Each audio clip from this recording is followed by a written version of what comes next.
Hi guys, Dark Deuces here, back from our Star Wars Vintage Collection action figure review. Today, taking a look at another pretty recent release is the Star Wars Boba Fett Tusken from the Book of Boba Fett. A figure that I've definitely been looking forward to out of some of the newer Vintage Collection releases coming out. This figure was released once before, I believe, with the Book of Boba Fett release of the Slave One. I never got that because it was really, I feel like it was really expensive for what it was. But luckily they did release this version of Boba on just a single card in the main line, which is great. And yeah, I'll take a quick look at the packaging and then we'll take a quick look at the figure itself. But he is in, Book of Boba Fett there on the top, and I think a pretty nice image of Boba Fett from the Book of Boba Fett wearing the Tusken robes. I don't know if this is what specific scene this is from, if it even is a specific scene. But I think it's a good card back. Fully shows off the character and then the figure and everything. I think it looks good. And then on the back, just some other figures that are available. I have already viewed Moff Jerjerrod and Cad Bane. Probably won't get the others, but never say never, I guess. But that is pretty much it for the card back. So I'm going to crack this guy open. We'll take a closer look at the figure. I now have Boba Fett out of the packaging, and it is a cool figure. There's, I think, a lot to like here. I assume it's just a straight repack of the figure that was packed in with that Boba Fett starship, that Slave One, that came out a year ago or something. I can't even remember. Maybe it came out this year. I don't know. But I'm assuming it's exactly the same figure. Yeah, it's cool. I don't know if it shares parts from the Target exclusive Morak Boba Fett or not. I was thinking maybe the legs might be reused, but the legs of the Morak Fett would have had the knee guards, and this one doesn't have that, so they might actually be new to the leg sculpts. I'm not sure. I probably share some parts, but I don't have that figure, so I don't know. But taking a look at it, I really like the head sculpt. I don't know why, but for some reason the Vintage Collection team has been able to nail the Tamura bald scarred head a lot better than the Black Series team. I think it looks a lot more like Tamura, and the scarring and everything just looks a lot better. I'll do a comparison with the Black Series figure later, but I do like this one a lot more. One thing I will say, and I will do a comparison, is I do believe this is the same head sculpt used on the Deluxe Book of Boba Fett, where he's wearing the repainted armor. And the reason why I think that, and I'll confirm it when I do the comparison, is that this head sculpt still has the eyebrows sculpted on, but they didn't paint them. So at a distance, you won't really notice. But up close, he does have the sculpted eyebrows. It looks a little weird. So I kind of wish they maybe would have done a new head sculpt so they didn't have that, but at the end of the day, it's not a big deal. We just have the other scarring, which I think looks good. I'd actually almost argue that for this version of Boba Fett, this head almost looks a little too healed. But still, it looks good. It does the job. It doesn't bother me that much. As you can tell, he is completely enveloped in a soft goods robe, which is in a black fabric. It's a pretty nice material, although one thing I will say that I liked on the Black Series one is that on the Black Series, they tattered up the edges to make it look like a worn piece of cloth because he was walking around in the desert and all that. This is looks like it's brand new, like a clean robe he bought from Bed Bath and Beyond or something. Like, it's quite not tattered and everything. I kind of wish they would have done something to make it look a little more worn. Again, it's not a big deal. Just something to take note of, I guess. But it works. It's cut, has a stitching at the collar, and it can open up at the front there. The sleeves does have a hood. The hood is massive, and it does not sit very well on the figure. You can kind of get it. You can kind of get it working, but it looks huge at the back, right? But at the front, I don't know. If you fool around with it, you can kind of get it sitting nicely. So it's not too bad, but yeah, it's not the best either. But at this scale, I don't expect them to be that good anyways. I guess to go over the rest of the figure, I might as well take off the robe because it's kind of difficult to do anything, talk about the figure with it on because all the details underneath. Try to do this while not tearing anything.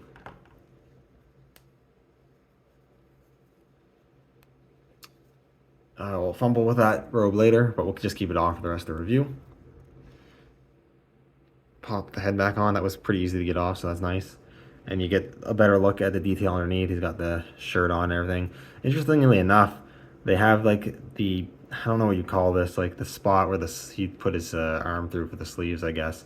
It has a cut here, I guess to allow more articulation, I suppose. I wasn't expecting that, so that's kind of interesting. Then we got the bandolier painted brown, which it looks, pretty good. It gets a little messy on the edges here and there, but it's not too bad. I do like the buckle and some of the little details, and these bullets or whatever are painted. That's nice. You do have this kind of bunched up, but this back part here, as well as this little strand in the front, is soft goods, which I like, so it doesn't get in the way of articulation or anything like that. He does have a holster. It is functional, and he has the big poofy pants and the spats, which look pretty good.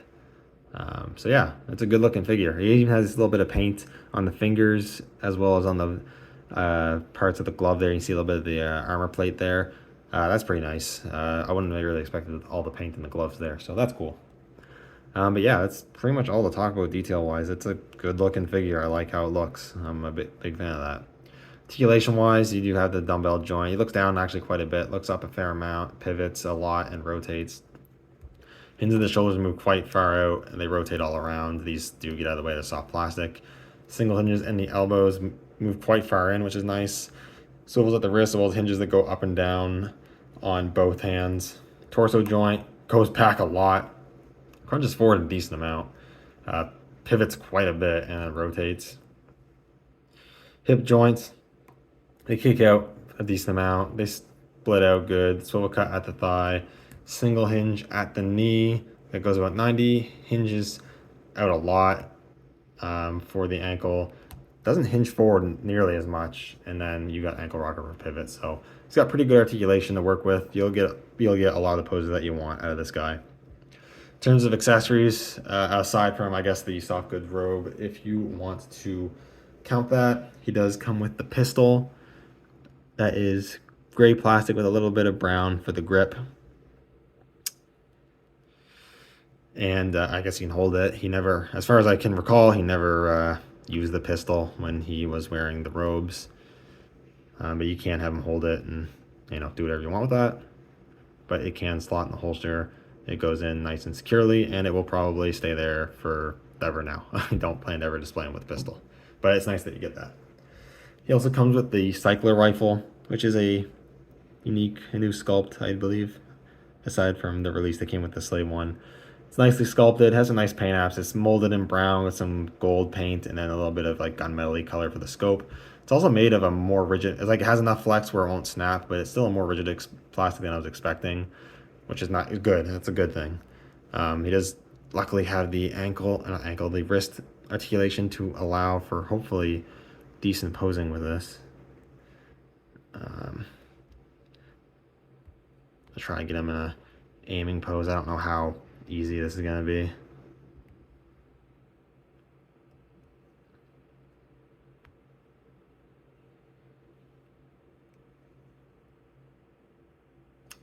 So this is kind of a quick and dirty pose. I didn't put a whole lot of effort in. If you work with it, you can probably get it looking even better. But you can get him aiming it pretty good. If I messed with it a little more, I do believe I could probably get him looking more like he's aiming down the scope. So that's nice.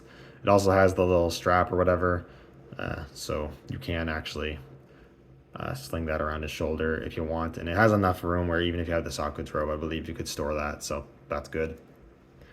And then, of course, he does come with the gaffy stick, the Gatterfee, whatever you want to call it. It looks nice. It's sculpted well. It has a little bit of bronze paint for the metal part and brown for the hammer kind of end.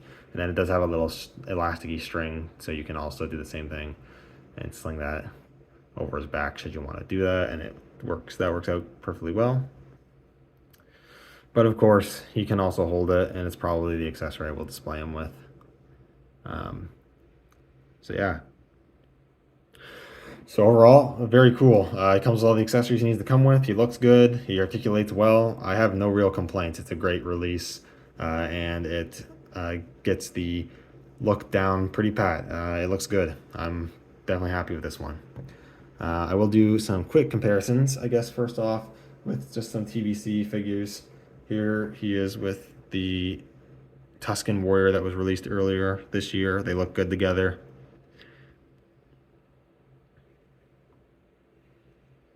Here he is with the deluxe Book of Boba Fett.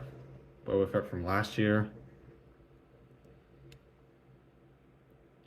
As you can see, I do believe they are the same sculpt, just printed and painted differently. Because you can see the eyebrows and whatnot.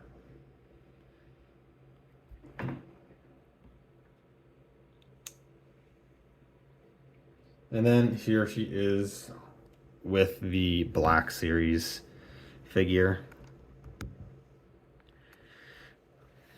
And they're both pretty good figures.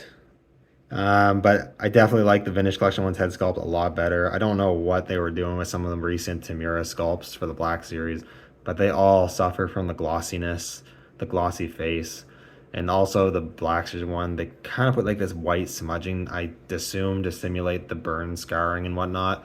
But it just like looks like weird, like just looks bad. It just does not look that good, I'll be honest.